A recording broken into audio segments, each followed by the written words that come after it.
Pemirsa, pelaksanaan Car Free Day di 32 titik ibu kota pada hari ini masih ditemukan sejumlah pelanggaran. Warga mengajak anak di bawah usia 9 tahun dan tidak mengenakan masker.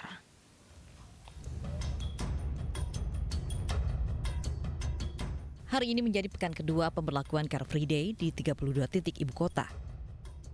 Aktivitas Car Free Day di Jalan Benyamin Sueb, Jakarta terpantau ramai. Banyak masyarakat yang menghabiskan akhir pekan mereka dengan berolahraga. Banyak pula warga yang datang bukan untuk berolahraga, melainkan sekedar berwisata sambil bersantai. Sayangnya sejumlah pelanggaran masih ditemukan, salah satunya di Jalan Danau Sunter, Jakarta Utara. Tidak sedikit warga yang membawa anak di bawah usia 9 tahun, bahkan anak usia balita. Sejumlah protokol kesehatan seharusnya ditaati masyarakat di tengah euforia berolahraga.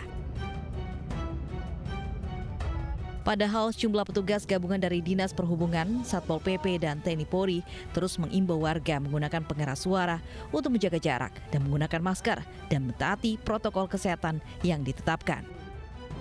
Sanksi pun ditetapkan petugas, pelanggar akan langsung ditindak, yakni dengan membayar denda sebesar Rp250.000 hingga sanksi sosial berupa menyapu jalanan selama kurang lebih 10 menit di bawah pengawasan petugas.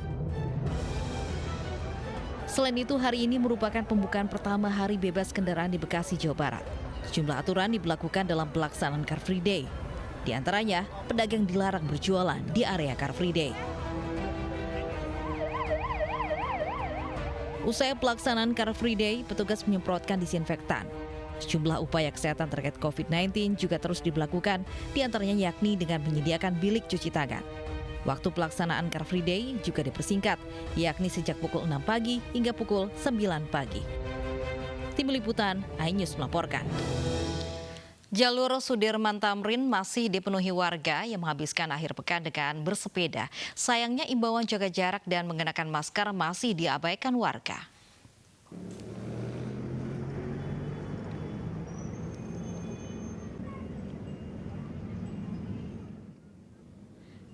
Walaupun pemerintah Provinsi DKI Jakarta telah memindahkan lokasi Hari Bebas Kendaraan Bermotor atau Car Free Day dari kawasan Sudirman Tamrin ke 32 lokasi di seluruh ibu kota, antusiasme warga ibu kota berolahraga di jantung Jakarta masih sangat tinggi. Minggu pagi kawasan Sudirman Tamrin dipenuhi warga yang bersepeda.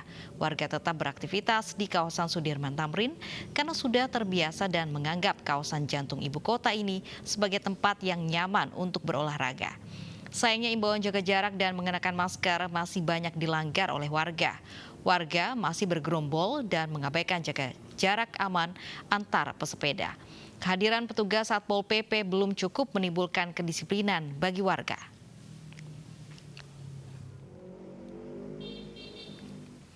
Area Gelora Bung Karno atau GBK Jakarta ramai dipadati warga yang ingin berolahraga.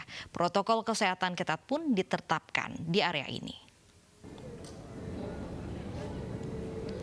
Minggu pagi antusiasme pengunjung mulai anak-anak hingga orang dewasa terlihat di area GBK Jakarta. Protokol kesehatan ketat pun ditetapkan.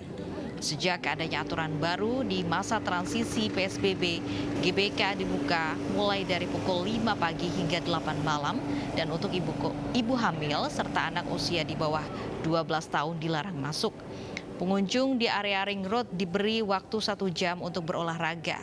Setelah itu diminta untuk keluar dan bergantian dengan pengunjung lainnya.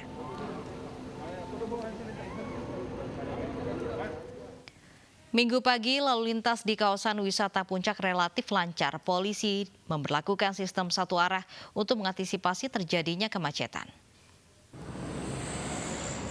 Satlantas Polres Bogor, Jawa Barat tetapkan sistem satu arah bagi kendaraan yang datang dari arah Jakarta menuju arah Puncak sejak pukul 8 pagi tadi. Sementara kendaraan dari arah Puncak menuju Jakarta baru bisa melintasi jalur Puncak pada sore nanti. Rekayasa lalu lintas ini ditetapkan untuk menghindari kemacetan di sejumlah titik seperti di Simpang Pasir Muncang, Simpang Megamendung, Simpang Safari, dan kawasan Masjid At-Taun.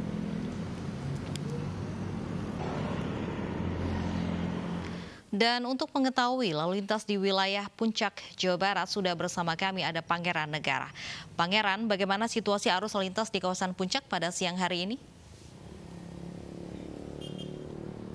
Lovi, beginilah kondisi arus lalu lintas di Simpang Safari, kawasan Puncak, Bogor, Jawa Barat, tempat kami melaporkan saat ini.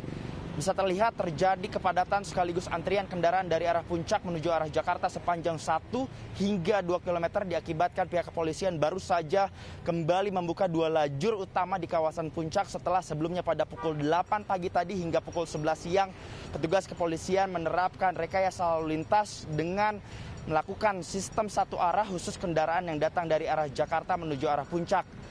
Dengan dibukanya lagi 2 lajur utama di kawasan Puncak, maka membuat kendaraan yang datang dari arah Puncak menuju arah Jakarta ini sudah dapat kembali menggunakan lajur di kawasan Puncak ini sehingga membuat antrian sekaligus kemacetan yang cukup panjang di kawasan Puncak ini, tepatnya di kawasan Simpang Safari. Lovi, dari hasil pantauan kami, rekayasa lalu lintas yang dilakukan oleh petugas dengan menerapkan sistem satu arah khusus kendaraan yang datang dari arah Jakarta menuju arah Puncak ini berlangsung selama 3 jam, sehingga bisa dikatakan selama 3 jam itu pula kendaraan yang ingin kembali ke Jakarta dari arah Puncak ini tertahan selama 3 jam, dan hal ini juga yang akhirnya kemudian membuat antrian kendaraan yang cukup panjang di kawasan Puncak ini. Lovi, dari hasil pantauan kami sejauh ini petugas kepolisian pun masih terus berupaya untuk dapat mengurai kemacetan yang ada, dan rencananya nanti rekayasa lalu lintas serupa akan dilakukan oleh pihak kepolisian, namun khusus untuk kendaraan yang datang dari arah Puncak menuju arah Jakarta.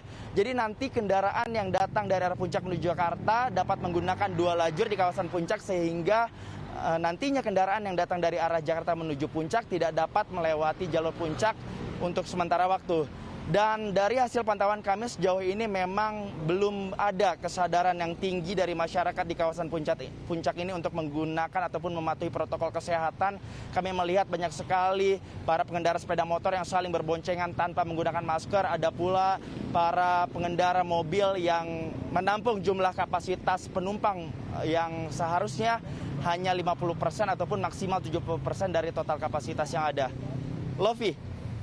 Baik, terima kasih atas laporannya. Pangeran Negara melaporkan langsung dari kawasan Puncak, Bogor, Jawa Barat.